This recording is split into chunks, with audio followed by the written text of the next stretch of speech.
I'd just like to start by welcoming everybody to the gallery and by saying how incredibly honored I am to have this show. Shuvinai, as you all know, or many of you know, we've had many shows for Shuvinai. And every single time I have a show, I think she can't do better.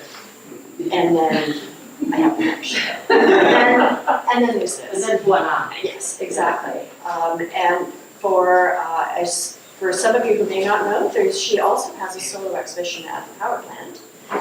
And it was announced last night that she has won the Iskowitz Prize.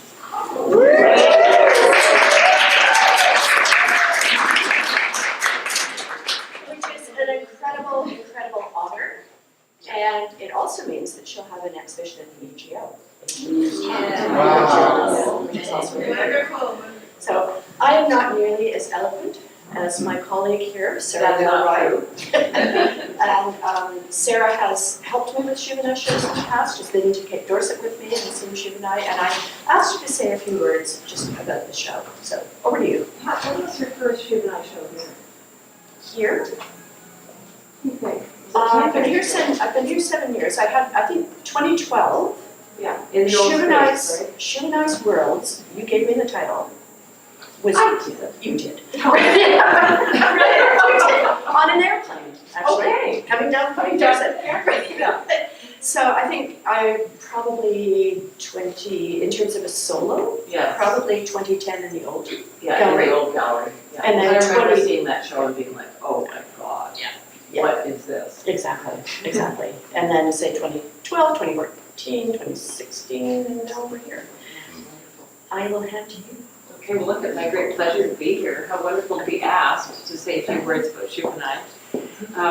But I want to celebrate two other women before I start talking about Shuvinai. One is Nancy Campbell, who I'm so sorry is not here, but who has done so much incredible work bringing this next generation of artists who draw in the large scale to audiences in the South and now internationally, showcasing the work at the Liverpool Biennial and so on. She has devoted so much of her life to this work, and she's so skilled. And do go and see the show at the power plant because it's really quite extraordinary. They've done a beautiful, beautiful hang, and of course the news about the Gershon Iskowitz Award is just so marvelous for all of us who are involved with that foundation. Couldn't possibly go to a more deserving artist. But I'm going to embarrass my friend Pat here for a moment, because last night when I was walking around the power plant and I was seeing that 1,000 people or whatever it was, some absurdly large number of people were at that opening last night. And I thought, what a life's work to bring the culture of the Arctic and its peoples to the South. And she followed in the footsteps of her father. I know, you're going to weep, but it's true. I looked at this, I thought, would any of this have happened without Pat's relentless advocacy and all that she's done to make a livelihood for artists in the North? And it's just all coming to this massive crescendo right now. And it's amazing what you could accomplish when you don't take credit for things, right?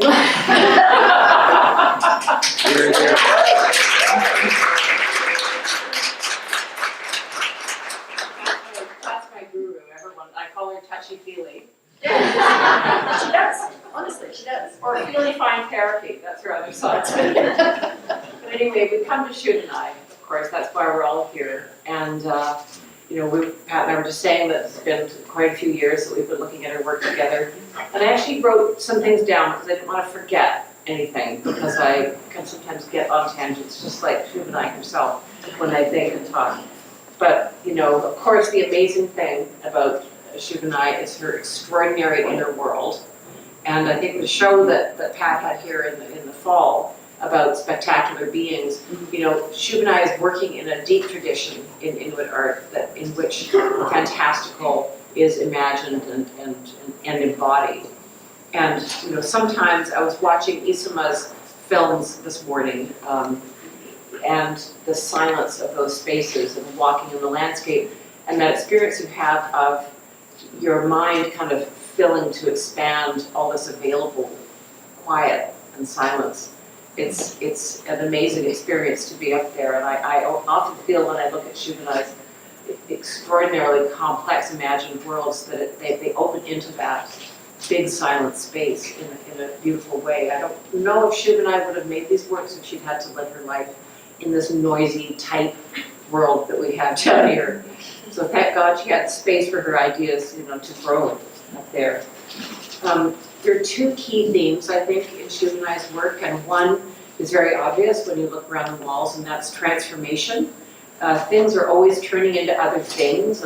Octopuses are turning into women, who are turning into men, who are turning into birds, and there is this, I feel, transformation and change can be good or bad. Transformation and change can be a bad thing. But in Shuvinai's world, even though there's often a kind of grotesque element to some of the work sometimes, it feels like it's morphing into something that's full of vitality and full of possibilities and full of hope. So I feel like Shuvinai's transformation is always a joyful thing and a procreative, fertile, fecund thing. It's like taking us to a newer and better place, even if there's sometimes painful things inside it. And the other bigger theme, I think maybe deeper and less obvious theme in Shuvinai's work is this idea of connection. And it's connection between these beings are all, not only are they turning into each other, but they're connected with each other. And that I think is such a huge lesson for us in the South, Shuvinai, when we look at your work, because when we in a European tradition we think in terms of boundaries and silos and categories and hierarchies, and human and nature, and those are separate and so on. And what happens in your world is it's all just like stirred up together, and of course we are all connected. And this is an idea that we're having great difficulty with as people from the European tradition. We can't seem to get it through our head that if you do something to nature over here, it's going to affect something over there. This person in this part of this socioeconomic system has to be defended because it will affect the good of the whole, and it's about the whole. And I think that's really what your work, brings to us. It's so deep and wise. And we're so grateful to you for sharing that, your vision and your wisdom with us. It's a profound, deeply marvelous and wonderfully Canadian voice, and you lead us, and we thank you for that. I think he was too. All I know that I'm not really the one who's leading you, but there's a whole lot of you saying that I'm the leader, but there's another one that's you, or a couple of months later, and I think you too. I think you can be the leader for a while. I think she's a leader. She's our thought leader. Yeah. Anyway, we love the journey you take us on, and thank you for being with us here in Toronto. This is wonderful for all of us to have you here.